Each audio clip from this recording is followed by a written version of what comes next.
Out of the Pit, Chapter 2, Clarence. My adoptive father, Clarence, was always a hard worker and always came home late, often smelling of beer and carrying lollies in his pockets. He stood about 158 centimetres tall, broad chest with muscular arms.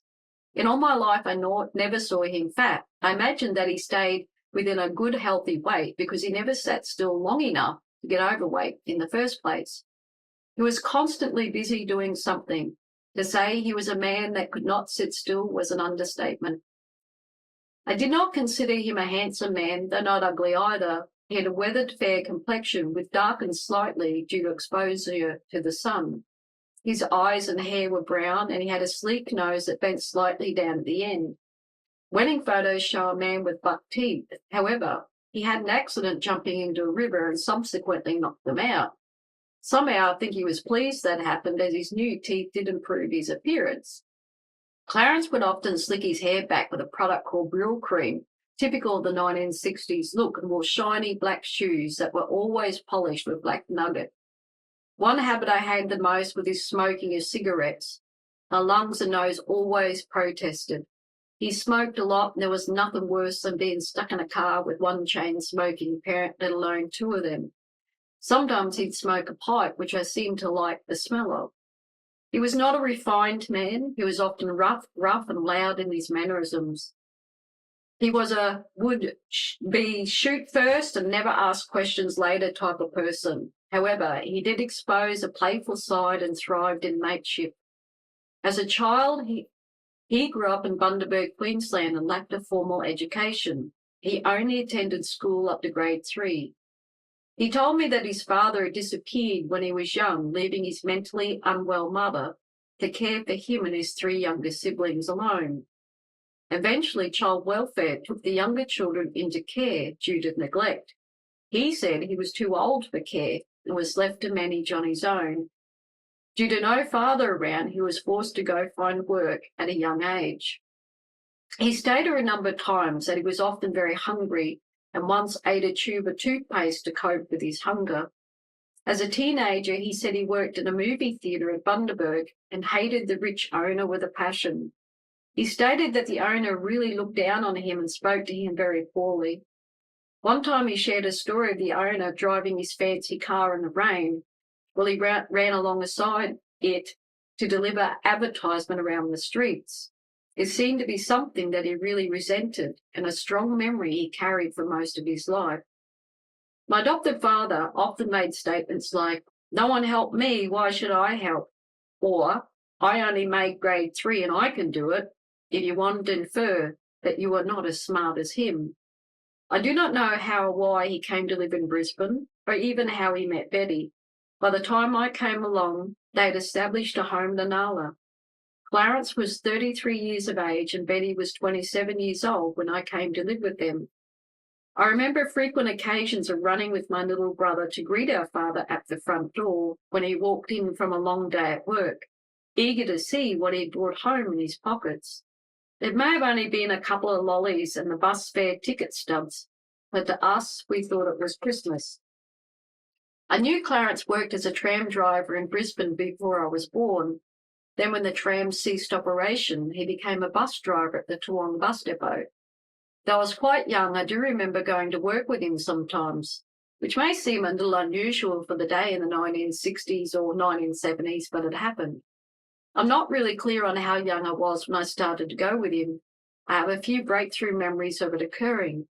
There were times that I seemed to enjoy being with him. My father seemed to be a man that everyone liked, by the other bus drivers and by the passengers. He would talk with his regular passengers that he knew well and would engage in lively banter with them as he drove the bus. I would sit right behind him, knowing never to move from my seat to remain quiet, which wasn't hard because I was pretty shy anyway. He introduced me to certain people, and sometimes a kindly man or woman would sit down right beside me, attempting to get me to talk to them. After riding the bus all day, I would find great enjoyment in collecting all the used ticket stubs, sometimes collecting a bag full. I would pretend that I had a large booty of money and look forward to going home with the spoils. My young brother Brian also got to accompany Clarence to work when I didn't. We would take turns collecting as many used ticket stubs as possible on our trips and comparing the booty when we got home. It was a game we enjoyed as neither of us expressed any disappointment at losing to the other. We always thought it was the bee's knees to have so many tickets between us. In the bus depot during Dad's breaks, his workmates would spoil me rotten, as they would often buy me chips and lollies, much to my delight. I do remember the bus depot having its own seating like a cafe, where all the drivers would sit, chat, and even play cards while they waited until the bus they were to drive was ready to leave the station. While seated in the area with Clarence, I distinctly remember one gentleman asking my father, how did such an ugly coot like him get such a pretty little daughter like me? As a child, I'd be totally oblivious to how a remark like this would ever affect my adoptive father. However, to me, I was quite stunned, as I'd never heard anyone refer to me as pretty before. I think I was about 7 or 8 years old at the time, though I cannot be certain. On the way home from work, Clarence would always stop at the pub around the corner from his work. Being a child, I was not allowed inside, so I was regulated to stay in the car park alone. I didn't really mind being left alone, as Clarence would always park the car close to the pub door and would do a periodic check on me with the usual offering of sarsaparilla soft drink and a packet of chips. As far as I'm concerned, the sarsaparilla soft drink you buy today tastes nothing like the sarsaparilla soft drink I had as a child. It was like nectar.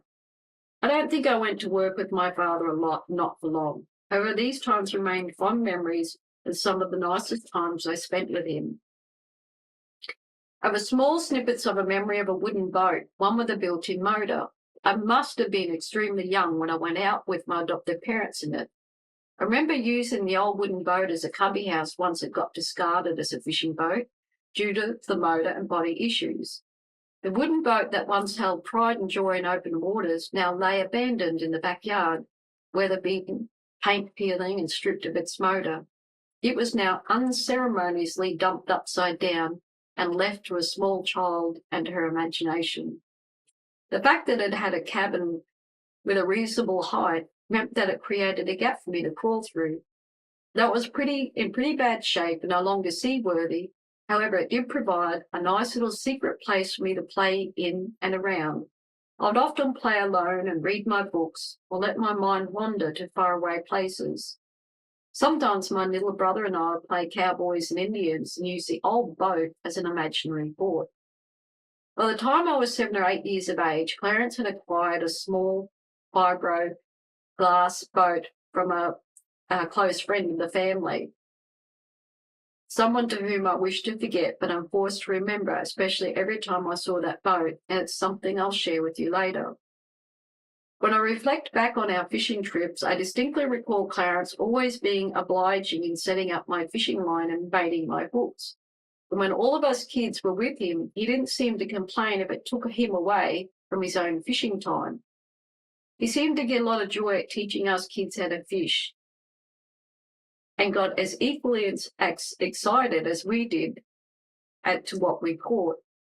When I allow myself to look back at my childhood, recalling the good and the bad, I begin to realise that there are always nice thoughts and feelings associated with our fishing trips. Most of all, I realised that Clarence seemed to always be at his happiest when he was out on the water. I would have to say in reflection that fishing with my adoptive father contains some of the nicest memories I've spent with him. I also consider that this may have been due to the fact that Betty was always missing from this picture a lot. Some of our trips included overnight camping on the banks of the Logan River. It was generally a sudden decision by Clarence, with no planning whatsoever. Essentially, Clarence would just call out, "I'm going fishing, who's coming?" And those that wanted to go just jumped in the car as he was hurriedly throwing in a few things in the boot. Sometimes you would have time to grab a blanket and a towel as you scrambled in the car before he drove off. Most times you didn't get to take anything other than the clothes you were wearing, with no idea where you were even going. Clarence at least would have thrown a cardboard box together of butter, bread, salt and pepper, a box of matches, one torch and a kerosene lantern. You'd be lucky to find a spoon, cup, knife or fork or plates, at least for all of us anyway.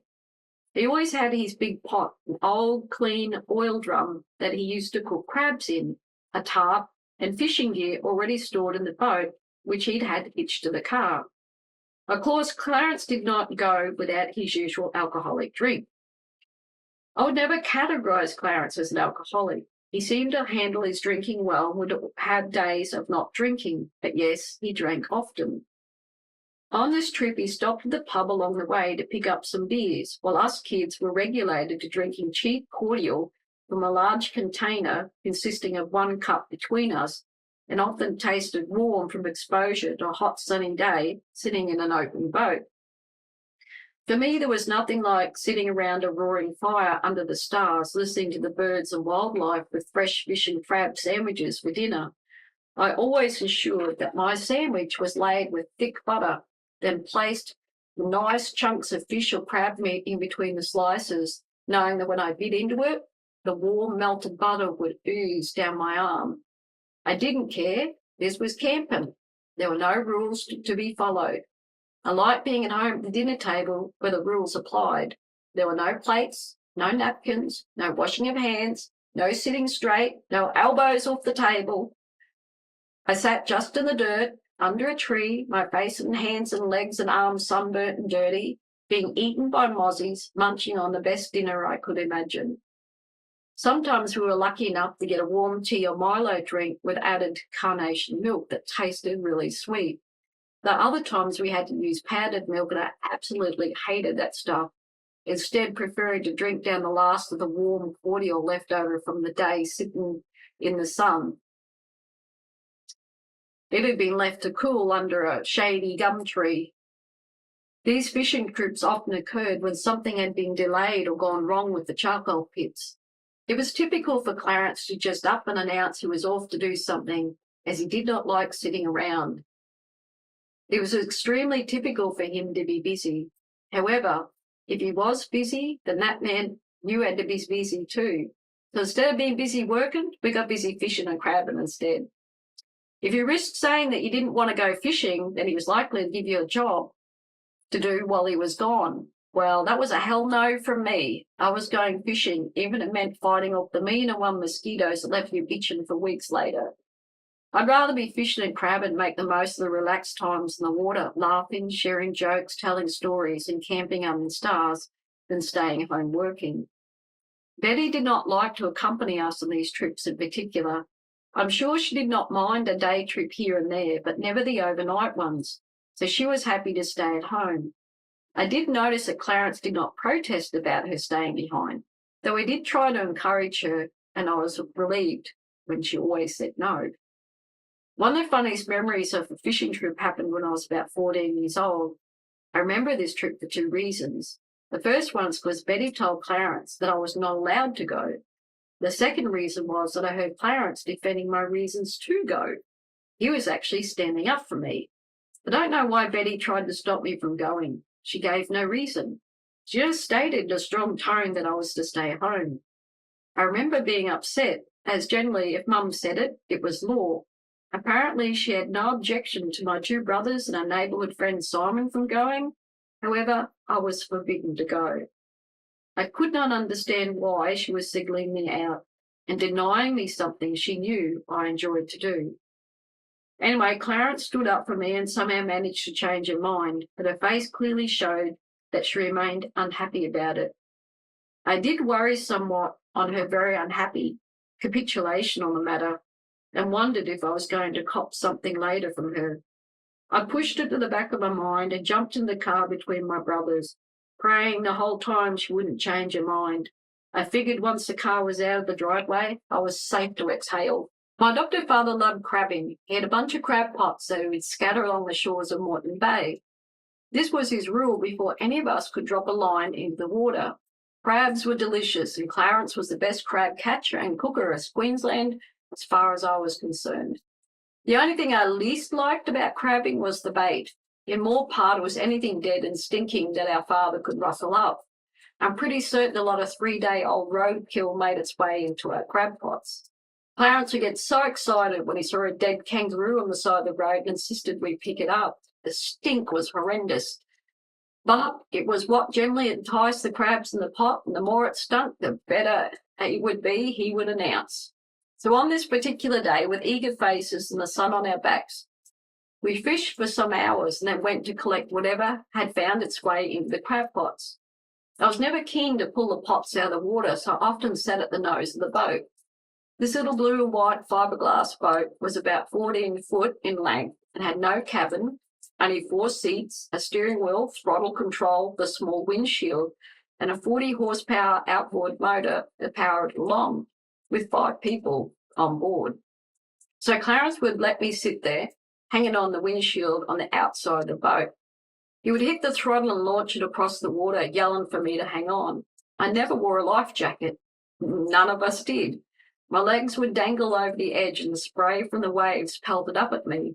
With every rise of the boat over a wave, I'd rip the windshield tighter as it would slap down on the other side, forcing water to rise up with a splash. I loved it, and you couldn't wipe the grin off my face. It was my favourite spot even when I was fishing, the best place to be when Clarence got the boys to haul in the crabs. It may have been risky hanging on the windscreen, sitting on the nose of the boat with no life jacket, but compared to what occurred once the crab pots were checked, I knew being inside the boat was even more unsafe. Now, I'm sure you're thinking I must have been scared of the crabs in the pots. No, I was scared of the crabs he took out of the pots and threw onto the floor of the boat. In our adoptive father's eagerness to get as many crabs as possible, and being the impatient man he was, he would just insist on tipping the crabs out on the floor. He would yell back at us kids to lift our feet as he hit the throttle, launching the boat across the water to the next crab pot. To our horror, the crabs were left free to scurry along the floor of the boat, with claws raised in angry protests. These crabs were monsters. They were Queensland's Moreton Bay's finest mud crabs, fierce, fat and furious. The little boat's nose would rise high above the waves, and when that happened, anything not secure slid to the back of the boat, including you.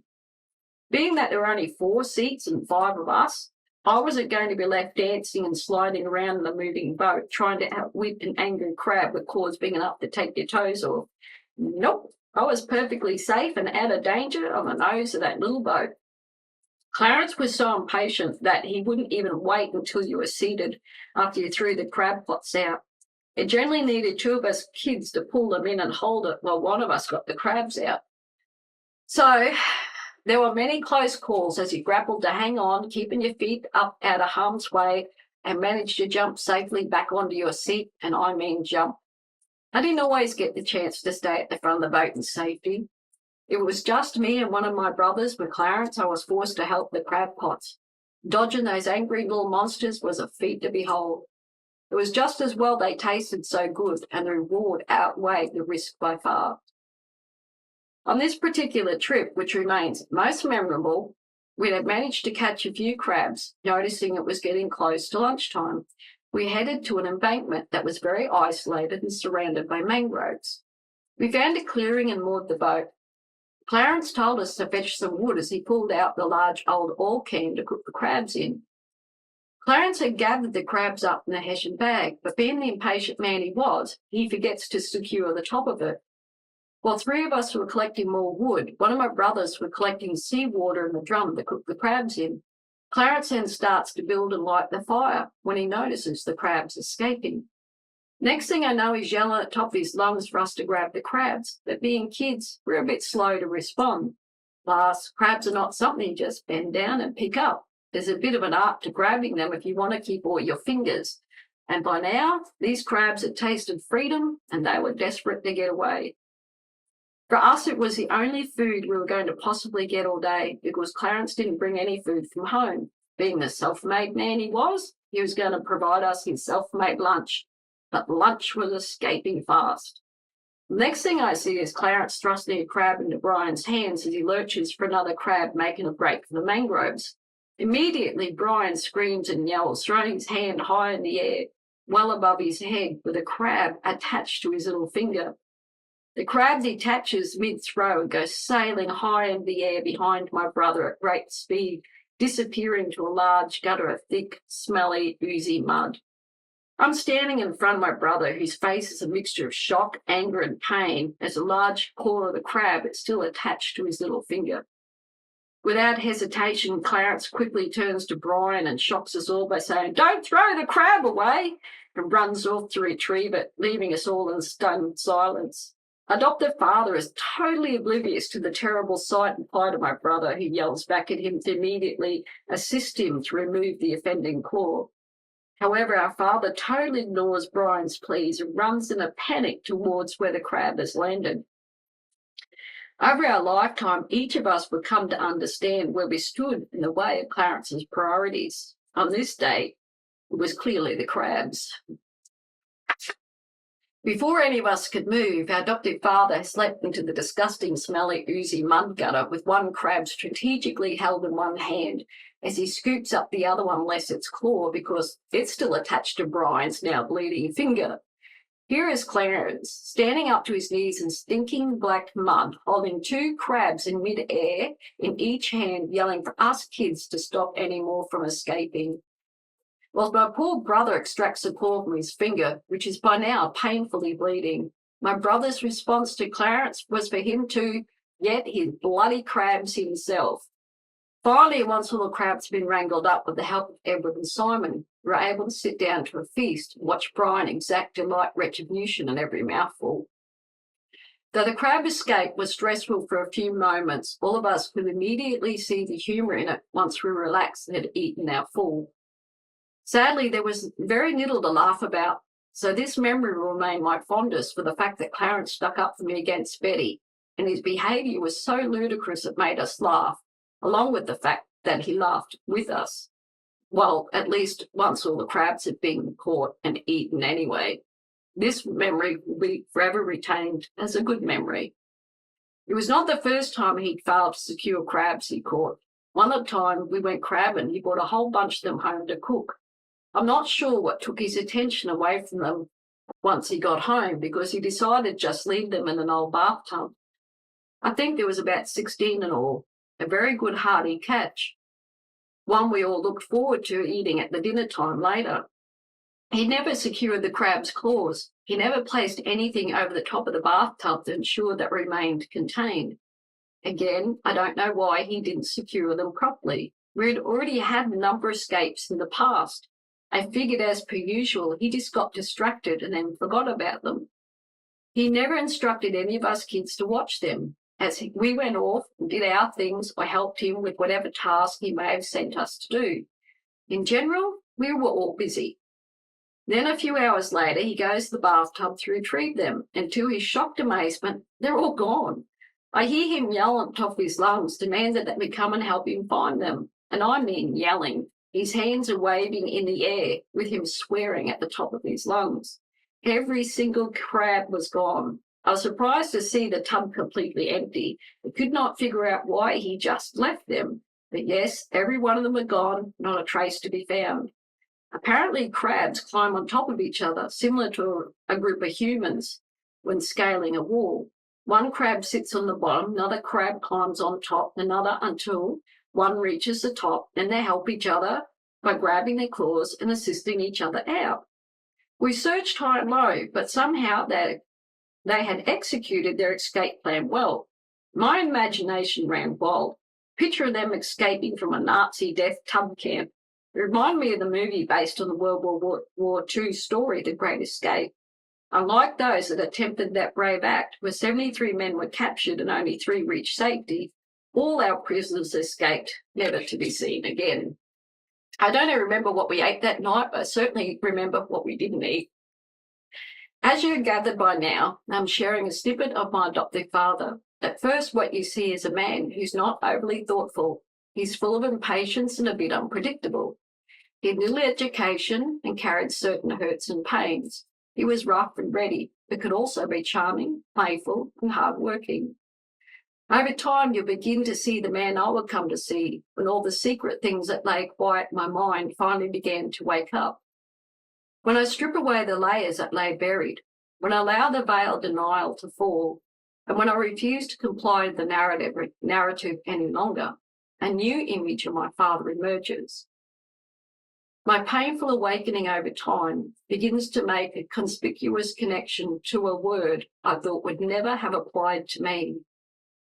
This word is Stockholm Syndrome, and it remains the most derisive word I could ever use to express and explain my life and relationship with my adoptive father, Clarence. But for now, we're at the beginning of my story, before the memories came, when everything I thought I knew and understood about my father would be stripped away. Another father would emerge, the one I never wanted to remember. Those memories are not fondly reflected on and would leave me utterly shattered and broken, questioning everything.